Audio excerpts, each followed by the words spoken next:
తెలంగాణ రాష్ట్రంలో రెండవ అతిపెద్ద జాతరగా గుర్తింపు పొందిన దురాజ్పల్లి పెద్దగట్టు ఆలయాన్ని గురువారం తెలంగాణ పర్యాటక అభివృద్ధి కార్పొరేషన్ చైర్మన్ టీపీసీసీ రాష్ట్ర ప్రధాన కార్యదర్శి పటేల్ రమేష్ రెడ్డి సందర్శించి ఆలయంలో ప్రత్యేక పూజలు నిర్వహించి అనంతరం ఫిబ్రవరి నెల 16వ తేదీ నుండి 20వ తేదీ వరకు జరిగే లింగమంతుల స్వామి జాతరకు గుట్టపై పరిసరాలలో చేయవలసిన ఏర్పాట్లపై సమీక్షించారు. ఈ సందర్భంగా పటేల్ రమేష్ రెడ్డి మాట్లాడారు. తెలంగాణ రాష్ట్రంలో రెండవ అతిపెద్ద జాతరగా గుర్తింపు పొందిన దురాజ్పల్లి పెద్దగట్టు ఆలయాన్ని గురువారం తెలంగాణ పర్యాటక అభివృద్ధి కార్పొరేషన్ చైర్మన్ టీపీసీసీ రాష్ట్ర ప్రధాన కార్యదర్శి పటేల్ రమేష్ రెడ్డి సందర్శించి ఆలయంలో ప్రత్యేక పూజలు నిర్వహించిన అనంతరం ఫిబ్రవరి నెల 16 తేదీ నుండి 20వ తేదీ వరకు జరిగే లింగమంతుల స్వామి జాతరకు గుట్టపై పరిసరాలలో చేయవలసిన ఏర్పాట్లపై సమీక్షించారు. ఈ సందర్భంగా పటేల్ రమేష్ రెడ్డి మాట్లాడుతూ పెద్దగట్టు జాతరకు గుడి వద్ద శాశ్వత నిర్మాణాలు చేస్తామన్నారు. తెలంగాణ రాష్ట్ర పర్యాటక శాఖ కార్పొరేషన్ చైర్మన్గా తాను గుట్ట అభివృద్ధి కోసం, పెద్దగట్టు ఆలయ అభివృద్ధి కోసం రాష్ట్ర ముఖ్యమంత్రి రేవంత్ రెడ్డితో, జిల్లా మంత్రి ఉత్తమ్ కుమార్ రెడ్డితో మాట్లాడి జాతరకు 10 కోట్ల రూపాయల నిధులు కావాలని కోరడం జరిగిందని తెలిపారు. జిల్లా కలెక్టర్, ఎస్పీ ఇప్పటికే జాతర జరిగే ఆలయాన్ని సందర్శించినట్లు తెలిపారు. త్వరలోనే గుట్ట చైర్మన్ నియామకం చేస్తామని అన్నారు. గతంలో బీఆర్ఎస్ పాలనలో పెద్దగట్టు వద్ద జాతర సమయంలో నిధులు మంజూరు చేసి హడావుడిగా కొన్ని పనులు చేసి బీఆర్ఎస్ పార్టీ నాయకులు ప్రభుత్వ నిధులు స్వాహా చేశారని అన్నారు.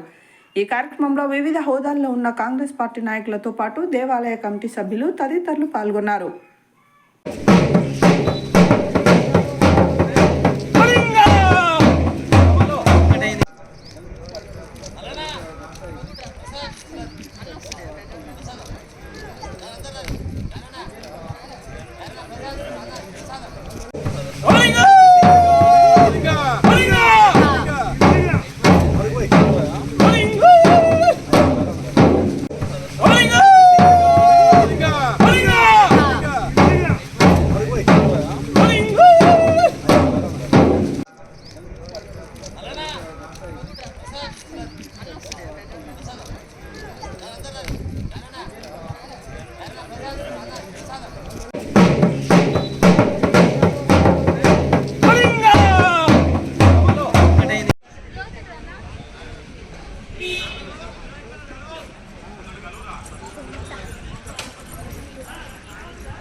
సార్ను కొంచెం ముందు ఉండనిస్తే మీరు కొంచెం వెనక సైడ్ ఉంటే బెటర్ ఉంటుందని.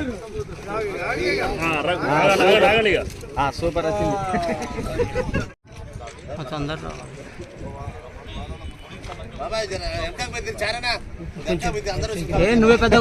నువ్వే పెద్దగా వస్తావు.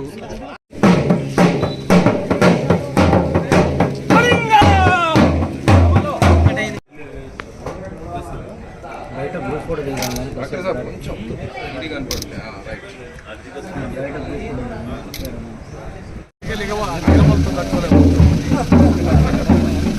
వీలైతే మా జాతర కాడికి